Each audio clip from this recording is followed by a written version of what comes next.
नमस्कार दोस्तों, stock market studies में फिर से एक बार आपको स्वागत है। तो आज कुछ कंपनीज के बारे में फिर से आपके सामने डिस्कशन करके करने के लिए आया हूँ।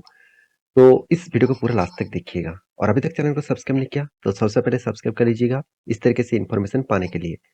तो सबसे पहले मैं बात करूंगा येस बैंक के बारे में। देखिए येस बैंक जिसका नाम नो बैंक के खाते में जुड़ चुके थे, तो अभी मैनेजमेंट चेंज हुआ। इसके लिए देखिए 1 साल में कंपनी 23% तक रिटर्न कंपनी आपको दे चुके हैं। अगर 5 साल की हालत दिखा दूं तो बर्बादी, और लाइफ टाइम के दिखा दूं तो कुछ खास परफॉर्मेंस दिखने को मिलेगा। तो इस तरीके से बर्बादी होने के पीछे और कोई वजह नहीं, आप सभी जानते हैं। इसका जो पहले मैनेजमेंट टीम था वो गद्दार निकला और कंपनी को बर्बाद करके चला गया।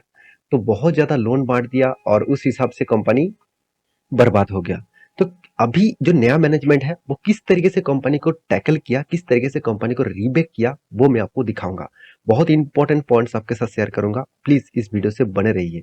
आपको जो चीज मैं दिखाऊंगा शायद आपने पहली बार नहीं देखे होंगे। तो चलो सबसे पहले मैं वही डेटा के ऊपर आ जाता हूँ। देखिए कंपनी का जो टोटल जो यहाँ पे फिगर आउट है, प्रॉफिट एंड लॉस का जो स्टेटमेंट है, मैं स्टेटमेंट में कुछ चीज आपके साथ में शेयर करूंगा। जैसे आप देखेंगे net income interest, actually company का इनकम कहाँ से आते हैं? इंटरेस्ट से। जितना लोन बांटते हैं उसके हिसाब से इंटरेस्ट आते हैं। अगर फाइनेंशियल ईयर पिछले सालों की तुलना से इस बार का करूँ तो कंपनी का जो रेवेन्यू सॉरी जो इंटरेस्ट इनकम हुआ वो देखिए 6.8% का ग्रोथ हुआ। Obviously net non interest income उसमें कंपनी के नेगेटिव में गया, चलो कोई बात नहीं। टोटल नेट इनकम कंपनी कितना 2.64 हुआ। इसका मतलब दो तरीके से यहाँ पे डेटा पॉजिटिव होना चाहिए था, मगर नॉन इंटरेस्ट इनकम और नेट इंटरेस्ट इनकम दोनों को अगर एडजस्टमेंट करें तो 2.4% का आसपास कंपनी का ग्रोथ हुआ। ऑब्वियसली पहले जो नेगेटिव में था वो इस बार ग्रोथ देखने को मिला। और एक चीज मैं बता दूं, जो प्रोविजन कंपनी हमेशा करते आए हैं, तो वो अभी तक सुधरे नहीं, अभी तक वो लॉसेस में है। प्रोविजन बहुत इंपॉर्टेंट होता है किसी भी बैंकिंग के लिए। देखिए प्रोविजन क्या होते हैं, बैंक ने क्या किया, लोन बांटा, तो उस लोन कितना उठा पाए वही कंपनी का प्रोविजन है। अगर जितना मार्केट में पड़े रहेंगे उतना ही कंपनी का प्रोविजन यहाँ पे शो करने को मिलेगा। तो कंपनी का जो प्रोविजन है अभी भी बहुत अच्छा खासा प्रोविजन यहाँ पे देखने को मिला। तो एक्चुअली कंपनी का जो डेटा है मैं आपको इसीलिए दिखा रहा हूँ क्योंकि कंपनी के बारे में जानकारी में कुछ पॉजिटिविटी है। जैसे आप देखेंगे तो एनआईएम, तो एनआईएम का जो डेटा है वो 2.5% था, इस बार 2.8% बना। रिटर्न ऑफ एसेट, आप कहेंगे सर इसमें क्या होगा, 0.2% के आसपास क्या होगा? ये बात तो ये बात आपके पास सही है, 0.2 में कुछ भी नहीं होगा, मगर पिछले सालों की तुलना से कंपनी ने यहाँ पे जंप किया, यही सबसे बड़ा खासियत है। रिटर्न ऑफ इक्विटीज मतलब पर इक्विटी में कंपनी रिटर्न लेके आया 2% के आसपास, जो पहले 0.6 मतलब 60 पैसे के आसपास आप बोल सकते हैं। तो इस तरीके से ग्रोथ जो हुआ वो ही मुझे सबसे अच्छा लगा इस कंपनी के डेटा। देखिए और एक डेटा मैं आपको दिखाऊंगा इस कंपनी के। देखिए कुछ ग्रोथ किस तरीके से हुआ, नया मैनेजमेंट ने किस तरीके से इसको ग्रोथ किया। रिटेल एडवांस आप देखेंगे, रिटेल एडवांस मतलब किस तरीके से एडवांस कंपनी के पास पैसा आया रिटेल कस्टमर से, 2.2x मतलब 2.2x गुना बढ़ चुके हैं। 40% था, सॉरी 40,000 था, इस बार 90,000 करोड़ तक बन चुके हैं। इसका मतलब share of total advance company का यहाँ पे 1.9x ग्रोथ हुआ है। और सबसे जो बड़ी बात है कंपनी का जो लोन है, लोन किस तरीके से कंपनी बांटा, जितना बांटेंगे उतना ही तो पैसा आएगा ना। तो कंपनी का मॉर्गेज जो लोन है वो 2% से भी मतलब 2x बढ़ चुके हैं। ऑटो लोन्स जो 1.7x बढ़ चुके हैं। Customer loans 2.8% and commercial loans 1.7%। इसका मतलब लोन्स का परसेंटेज धीरे धीरे बढ़ रहा है। देखिए बैंक अगर लोन नहीं देंगे तो वो कहाँ से पैसा जनरेट करेंगे, वो कहाँ से इंटरेस्ट जनरेट करेगा? तो ये बात भी आपको समझना पड़ेगा। अगर कंपनी का मैं और एक डेटा आपको दिखा दूं तो ध्यान से देखना, कंपनी का जो ग्रोथ है वो किस तरीके से हुआ। रिटेल बैंकिंग रिटेल एडवांस में कंपनी का 50 से लेकर 90 तक यहाँ पे ग्रोथ हुआ। फाइनेंशियल ईयर 21 से लेकर 23 तक यहाँ पे किस तरीके से ग्रोथ हुआ आप देख सकते हैं। सीएजीआर के परसेंटेज के हिसाब से 34% ग्रोथ हुआ। अगर मैं बैंक एडवांस के बारे में बात करूं तो यहाँ पे ग्रोथ तो हुआ 10% का, कोई बात नहीं, एक एवरेज लेवल में है, अच्छी बात है। कंपनी का डिपॉजिट में रिटेल जो पब्लिक है जो डिपॉजिट करते हैं, कहाँ पे डिपॉजिट करते हैं? कासा रेशियो में मतलब करेंट अकाउंट और सेविंग अकाउंट्स में। तो डिपॉजिट का परसेंटेज यहाँ पे बढ़ चुके हैं। देखिए डिपॉजिट अगर बैंक में नहीं हुआ तो बैंक बर्बाद हो जाएगा। तो डिपॉजिट जितना बढ़ेगा उतना ही बैंकिंग के लिए खास होगा। तो इस परसेंटेज के हिसाब से कंपनी अच्छा खासा यहाँ पे ग्रोथ किया। और एक डेटा मुझे सबसे जो पसंद लगा वो है कंपनी का एनपीए। नेट एनपीए के जो परसेंटेज है, इस बार कंपनी जो दिखाया वो धमाका हो गया, क्योंकि पिछले साल में 4.5% के आसपास था, पिछले क्वार्टर में 1% के आसपास था, इस बार वो 1% से भी नीचे लेके आया, वो भी 0.8% के आसपास।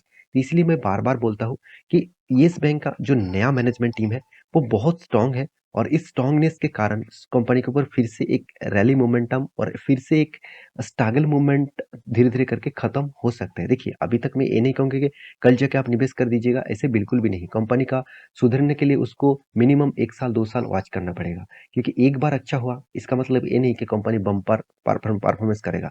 ऐसे बिल्कुल मत सोचना। तो रही बात कंपनी का चार्ट पैटर्न का, उसके बारे में बात करूँ तो मुझे उतना खास परफॉर्मेंस अभी देखने को नहीं मिला। एक स्ट्रॉन्ग मुझे सपोर्ट ज़ोन मिला, इस स्ट्रॉन्ग सपोर्ट ज़ोन से बार-बार वो हिट करके ऊपर जा रहा है। तो इस लेवल में उसका रेजिस्टेंस है, उस रेजिस्टेंस को वो ब्रेक नहीं कर पा रहा है। अगर ब्रेक करने का कोशिश किया तो एक हैमर जैसे कैंडल बना, सॉरी एक शूटिंग स्टार जैसे कैंडल बना। इसका मतलब सेलर बहुत एक्टिव है, बायर से कई गुना ज़्यादा सेलर एक्टिव है। तो इसीलिए स्टॉक के ऊपर अभी भी प्रेशर है। सेकंड जो कंपनी है जिसके बारे में मैं डिस्कशन करूँगा उसका नाम है बजाज फाइनेंस लिमिटेड। मेरा सबसे पसंदीदा कंपनी है, क्योंकि इस कंपनी के ऊपर जितना स्टॉक के ऊपर गिरावट होता है मैं उतना खुश हो जाता हूँ, क्योंकि मुझे एक अच्छा कंपनी सस्ते दामों में मिल जाते हैं। कंपनी में कुछ दिनों से बहुत शानदार एक मोमेंटम देखने को मिला। अगर 5 दिनों का डेटा दिखा दूँ तो 5.5 से 6% तक जर्नी दिखाया। 1 मंथ में 14% तक रिटर्न दिया, और 1 साल में कंपनी 10% के आसपास रिटर्न दिया। 5 साल में कंपनी 250% और मैक्सिमम में कंपनी 1 लाख परसेंट से भी ज़्यादा रिटर्न दे चुके हैं। तो इसीलिए मैं इस कंपनी के ऊपर सबसे ज़्यादा पसंद करता हूँ, क्योंकि इस कंपनी में कुछ स्ट्रेंथ इतना पॉजिटिव है, जिसके बारे में मैं जितनी बात करूँ उतना ही कम होगा।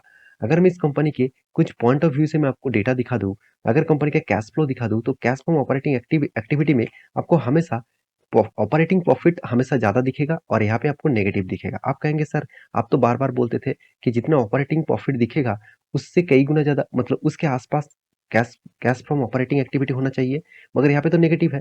हाँ, फाइनेंस कंपनी में यही चलते रहते हैं। जितना हाथ में पैसा होता है, उसी पैसे को वो क्या करते हैं, फिर से री-इन्वेस्ट कर देते हैं। मतलब री-लोन से बाँट देते हैं, और ये एक एनबीएफसी है, आप सभी जानते हैं। उस हिसाब से कंपनी का काम चल रहा है।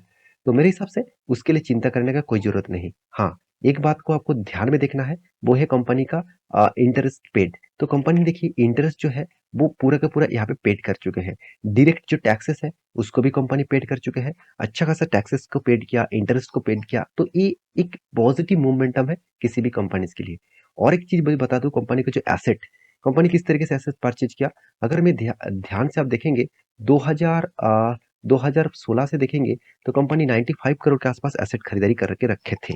आज वो बढ़ चुके हैं, और आज वो बन चुके हैं 800 करोड़ से भी ज्यादा, 850-80 करोड़ से भी ज्यादा। तो यही एक पॉजिटिव साइन है मेरे लिए। तो इस कंपनी के ऊपर मैं इसीलिए बार-बार कंटिन्यूअसली करने के लिए हमेशा आपको बोलता हूँ। इस कंपनी की स्ट्रेंथ जो है वो आपको हमेशा पॉजिटिव दिखेगा, और रिटर्न तो धमाका जैसा दिया। ऐसे नहीं कि सिर्फ रिटर्न दे रहा है, sales growth, profit growth, return of equity सब कुछ आपको पॉजिटिव दिखेगा। तो इसीलिए इस कंपनी के ऊपर बने रहिए। और टेक्निकली चार्ट पैटर्न के बारे में बात करूँ तो मैं एक आपको सपोर्ट जोन बार-बार आपको बोला था कि यहाँ पे मैं खुद एंट्री लिया हूँ। मैं आपको टेलीग्राम में भी अपडेट दिया था। इस कैंडल में मुझे एंट्री लेवल मिला था, मैं एंट्री लिया हूँ। मेरा टारगेट इसको टच करने में होगा। तो मेरा टारगेट आसपास ही है। तो इसके लिए आप मेरे टेलीग्राम को टेलीग्राम को जाकर जुड़िए, जहाँ पे आपको मैं पहले से ही अपडेट दे देता हूँ इस तरीके से स्विंग ट्रेडिंग के लिए। तो ये था बजाज फाइनेंस का अपडेट। अभी लास्ट जो कंपनी जिसके बारे में बात करूंगा, जो कंपनी आप 1 के बदले 10 शेयर देने वाले हैं, और वो भी कौन सा डेट में, 5 जून में आपको 1 के बदले 10 शेयर यहाँ पे देने वाला है। तो इसके लिए आप जरूर तैयार रहना। तो इस कंपनी का नाम क्या है?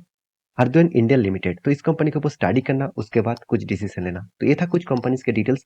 तो मेरे वीडियो अच्छे लगे तो प्लीज लाइक करना, इस तरीके से इन्फॉर्मेशन पाना है तो जरूर चैनल को सब्सक्राइब करना। मिलेंगे नेक्स्ट वीडियो में, तब तक के लिए अच्छे से रहिए, अपने ख्याल